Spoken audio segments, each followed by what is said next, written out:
Hello दोस्तों, welcome to Dharma ISPCS YouTube channel. दोस्तों, BPSC PT के लिए मैंने इतिहास का एक बहुत ही संक्षिप्त नोट्स बनाया है, जिसमें पूरे मॉडर्न हिस्ट्री को 1 से 1.5 घंटे के अंदर समाप्त करने का प्रयास करूंगा।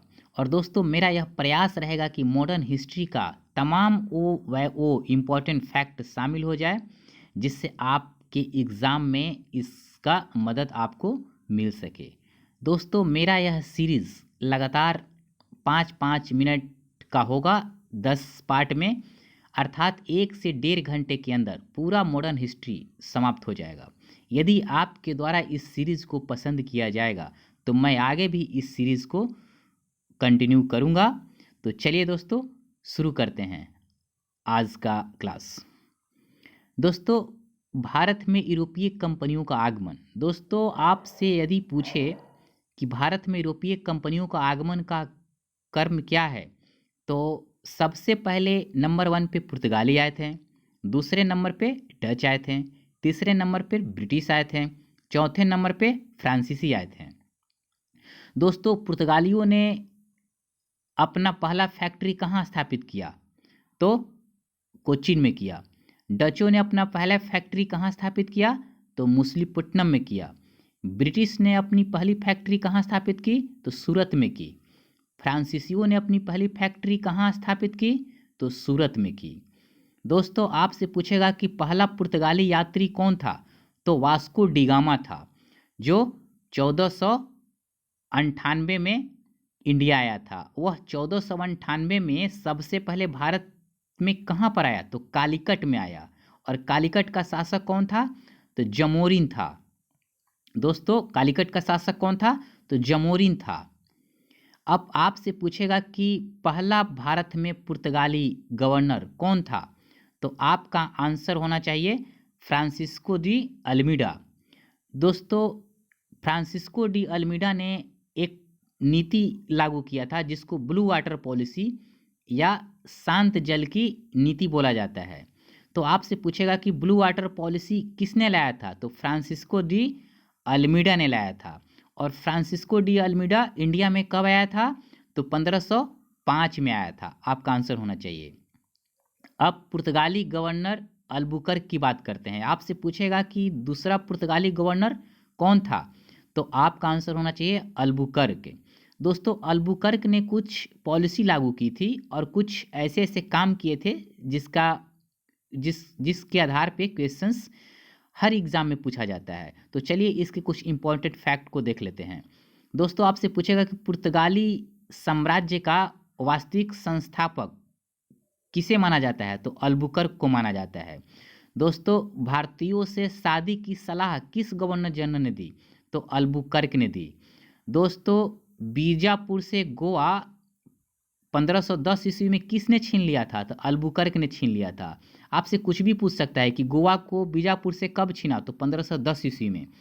या पूछेगा कि गोवा किससे छीना? तो बीजापुर से छीना। किसने छीना? तो अल्बुकर्क ने छीना। दोस्तों, आपसे पूछेगा कि कोचीन में पहली दुर्ग की स्थापना किसने किया था? तो अल्बुकर्क ने किया था। आपका आंसर होना चाहिए। अब बात करते हैं दोस्तों, पुर्तगालियों ने एक पॉलिसी लागू किया था परमिट लेने का, जिसको कार्टज आर्मेडा बोला जाता है। कार्टज आर्मेडा क्या था? तो एक ऐसी व्यवस्था था, माने अन्य व्यापारियों को नियंत्रित करने के लिए, जिसके तहत परमिट लेना पड़ता था और यह परमिट अन्य व्यापारियों को शुल्क देकर लेना होता था। तो आपसे पूछेगा कि कार्टज आर्मेडा क्या था?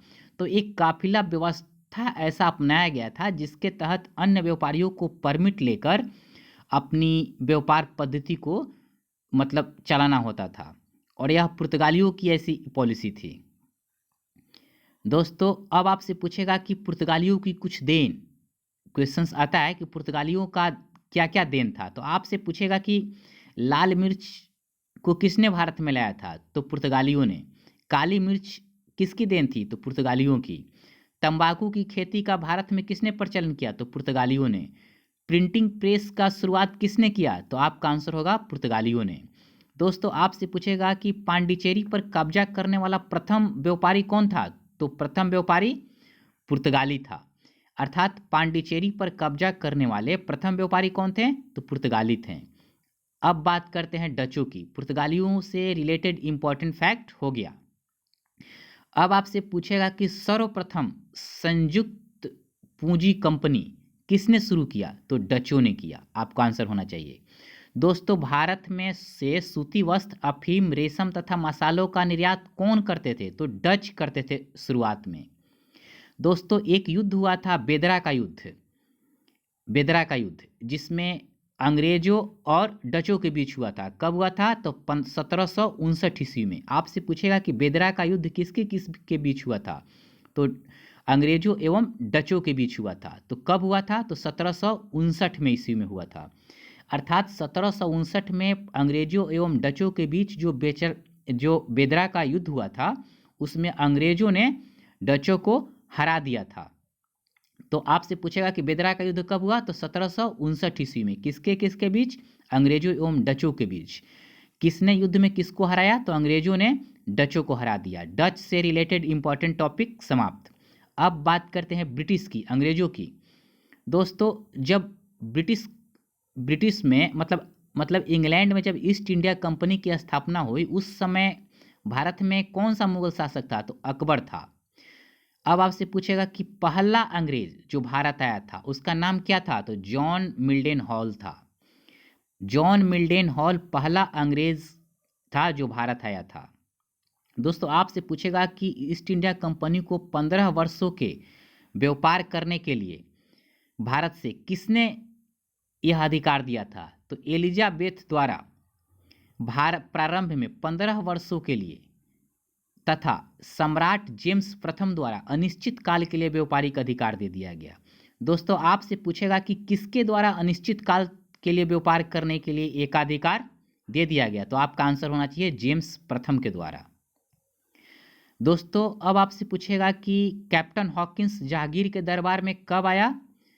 तो 1608 ईस्वी में आया। और जहांगीर ने कैप्टन हॉकिंस को क्या उपाधि दी थी? तो इंग्लिश खां की उपाधि। अब आपसे पूछ सकता है कि इंग्लिश खां की उपाधि जहांगीर ने किसको दिया? तो कैप्टन हॉकिंस को दिया था। और कैप्टन हॉकिंस 1608 ईस्वी में जहांगीर के दरबार में उपस्थित हुआ था। सर टॉमस रो जहांगीर के दरबार में कब आया?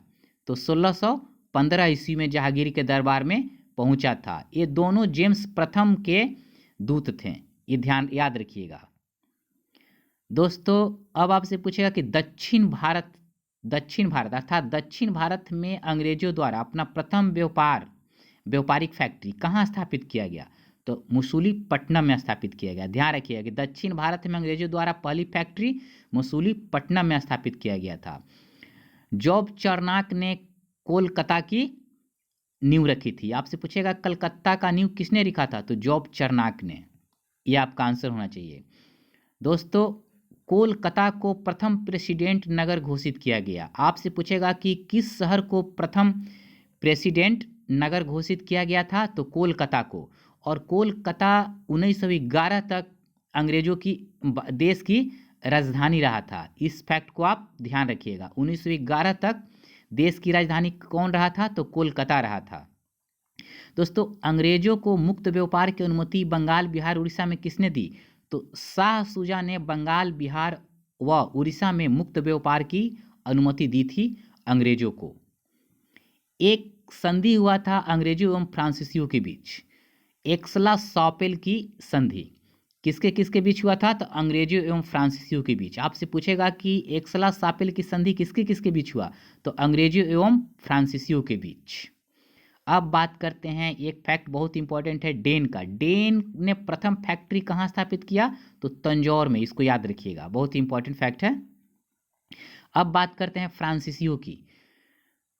फ्रेंच ईस्ट इंडिया कंपनी की स्थापना किसने किया? तो आपका आंसर होना चाहिए कि लुई 14वें के मंत्री कॉलबॉट द्वारा 1664 ईस्वी में फ्रेंच ईस्ट इंडिया कंपनी की स्थापना की गई। इस फैक्ट को ध्यान रखिएगा। यह फ्रांसीसियों से रिलेटेड बहुत ही इंपॉर्टेंट फैक्ट है। अब बात करते हैं ईस्ट इंडिया कंपनी और बंगाल के नवाब। दोस्तों, आपसे पूछेगा कि बंगाल का पहला स्वतंत्र नवाब कौन था? तो मुर्शीद कुली खां था। दोस्तों, बंगाल में इजारा व्यवस्था किसने लागू किया? तो मुर्शीद कुली खां ने किया। बंगाल की राजधानी ढाका से मुर्शिदाबाद किसने हस्तांतरित किया? तो मुर्शीद कुली खां ने किया। मुर्शीद कुली खां के बाद जो इम्पोर्टेंट है अलीवर्दी खां। दोस्तों, आपसे पूछेगा कि अंग्रेजों की तुलना मधुमक्खियों से किसने किया था? तो अलीवर्दी खां ने किया था। यह इंपॉर्टेंट फैक्ट है। सिराजुद्दौला के बारे में देखते हैं।